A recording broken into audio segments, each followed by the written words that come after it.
Hi everyone, today I'm talking to Sarah Cook, Director of Communications at Tours by Locals, and we're on quite a big time difference because Sarah is located in Vancouver in Canada. So hi Sarah. Good morning, how are you? Good, thank you. And I met Sarah a couple of years ago, didn't I, at the Adventure Travel Show, and subsequently we had a really great opportunity for members in the community to experience some of the tours that Tours by Locals do. We'll get onto that in a bit more in a minute, but three of our families experienced your tours. We had one that took place in Spain, in Madrid, I believe. That was Stephen, and I remember when he went on a cycling tour, didn't he? And it was actually really cold, which was really unusual for that time of year. Stephanie experienced one of your tours in Peru, and it was Naomi went to Iceland, didn't she? So we had three very different experiences, which our family members reviewed, and they all had fabulous time. And I will actually put those links under this post so that you can have a look at those. But we wanted to talk to you because obviously you are a huge travel organisation. You've got over 4,500 local guides all over the world who are all impacted by what's happening with this global pandemic. And I know that you've had to be really agile and navigate this to help your tour guides, really, haven't you? So I wanted to talk to you about that and then find out how we can help you. Sure. Yeah.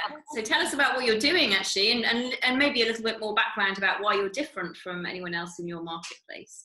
Sure. Well, so yeah, as you say, this has impacted us and every other travel organization out there considerably.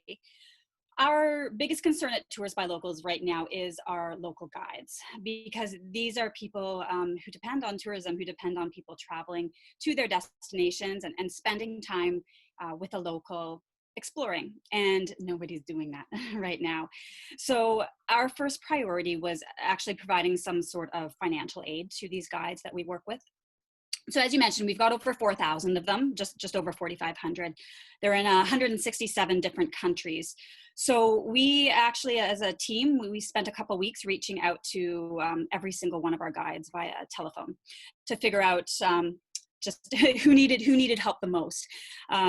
And because as a company, you know, of course, we're impacted quite heavily financially by this as well. So we don't have endless resources to help, but we did put aside a fund of about $400,000 so that we could provide that sort of assistance to the guides who needed it the most. In addition, we've also pivoted to selling gift cards now to people. So 100% of the proceeds of those gift cards are also being added to this fund we've got to support our guides. So we continue to sell those every day so that people who may not be traveling now can at least dream and plan for future trips and know that the money that they're spending on those trips is going to go directly to helping local guides in the communities. I love that you called every guide up. I mean, that must have taken such a long time. It did take a long time, but you know, our operations team isn't having to deal as much right now with the day-to-day business of supporting customers so much, apart from, you know, processing thousands of cancellations. Oh yeah. Yeah, so we just thought, you know, this has to be our priority right now. And I think even the guides who didn't need or receive the financial assistance did really appreciate that kind of personal contact and the how are you doing? Because I think we're, you know, all in this together, and it does really help to reach out and have another human across the planet talking to you and finding out how you are doing. And I think that's what I liked about Tours by Locals when I met you at the Adventure Travel Show, was that it's very much the personal touch, and the actual story behind how the company evolved was the founders they'd visited China, hadn't they? And they were on the Great Wall of China, and two local ladies came up and introduced themselves and said, can we show you around? And they took up the offer, and then they realized, well, if these local ladies can do such an amazing job and give you such an authentic experience, then how can we harness this and provide incomes for these people who are located in, some of them are in quite remote locations as well, aren't they? Yep. And also I always remember there's one chap, you'll probably even remember his name, but there's a guy in Mexico who takes you back to his mother's for lunch. Oh yes, We have a number of those, and honestly, those are some of my favorite experiences. I'm probably jumping ahead here now, but we have a number of guides about to start offering virtual tours. We're actually launching those tomorrow, and yeah, one of them involves visiting one of our guides and his mother in her kitchen, and they'll teach you how to make a pisco sour and a traditional Peruvian meal. So these sorts of things, well, like I said, I'm jumping ahead. Yeah, getting the chance to get into someone else's home, to get into a kitchen, and to have that sort of cultural exchange, I think is pretty special.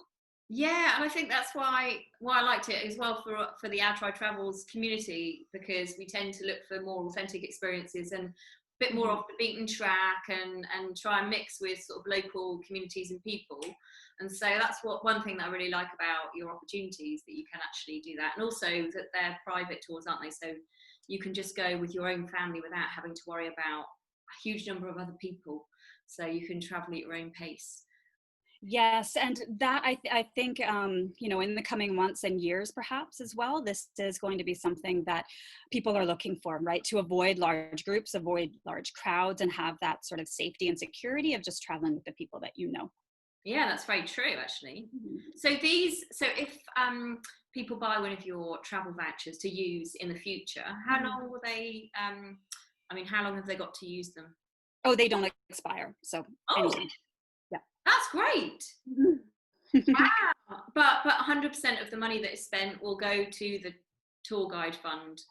Yes, for the foreseeable future, yeah, until we make a change. But right now, it is entirely a fundraising effort. Oh, so that's fabulous. So I will put the links to that in this post as well.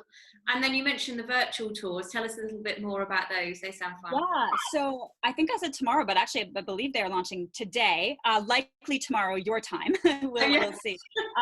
But we're starting it as a relatively small test with about 25 of our guides around the world, and they're offering a variety of virtual tours. And these aren't, they're not recorded. These are live, interactive, private tours. So it's just, you know, the same model as our typical tours. You and maybe some of your family and friends spending time with one of our guides. And they range from cooking classes. I know we have a guide in Milan who's going to be teaching people how to make gnocchi, to tours that will take place just as we are right now, you know, someone's living room and your living room.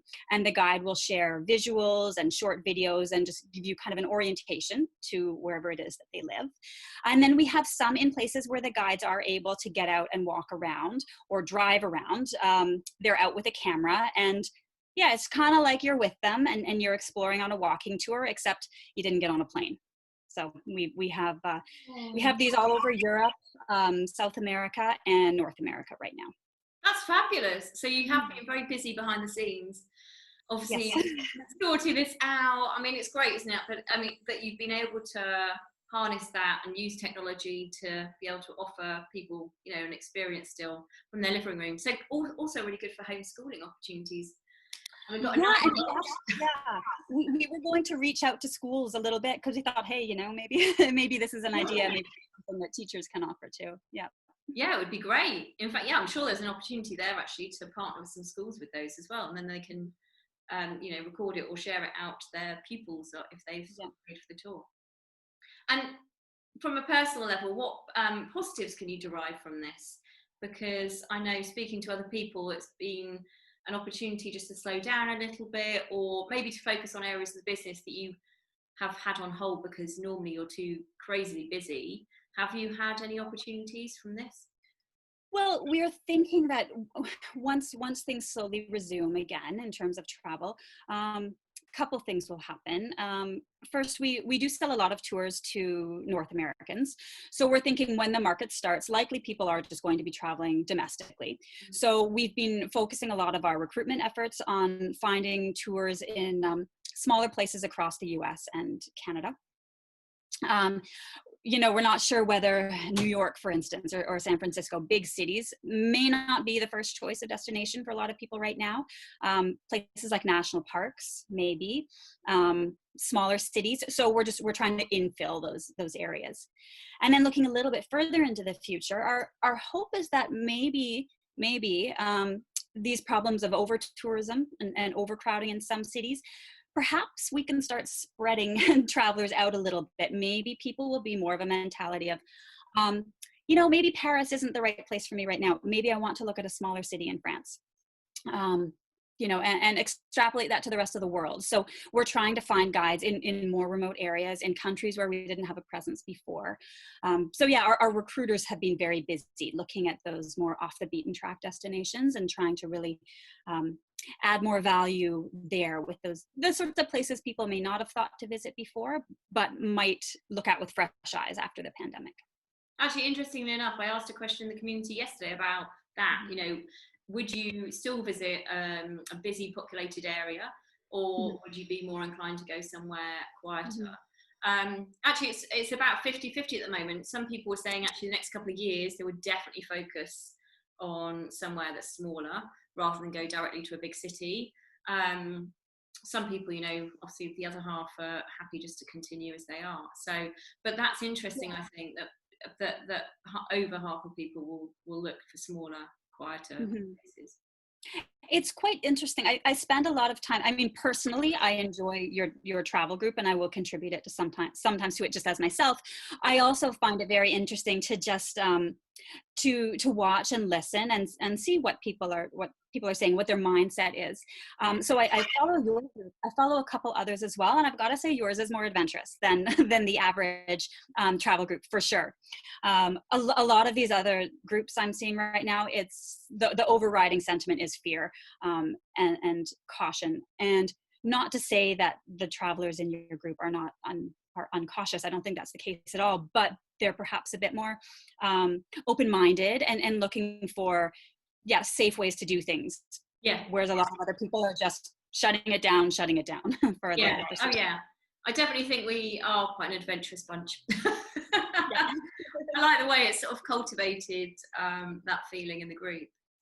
So to help you, I'm going to put all your links with the travel vouchers, and I think that's amazing that they're open-ended, so even people who might not be traveling for a couple of years can still use them or gift them to somebody who is going traveling, which is great as well. So thank you so much for talking to me today, because I know you're crazily busy with all your work behind the scenes, and I'd love to find out more about your virtual tours as well, so if you can keep us updated on that, would be great. Sure. Well, yes. So at the end of the day, then your time, I'll send you the link for that. Thank you. Lovely to speak to you, Sarah. Speak to you soon. Okay. Thanks. Bye.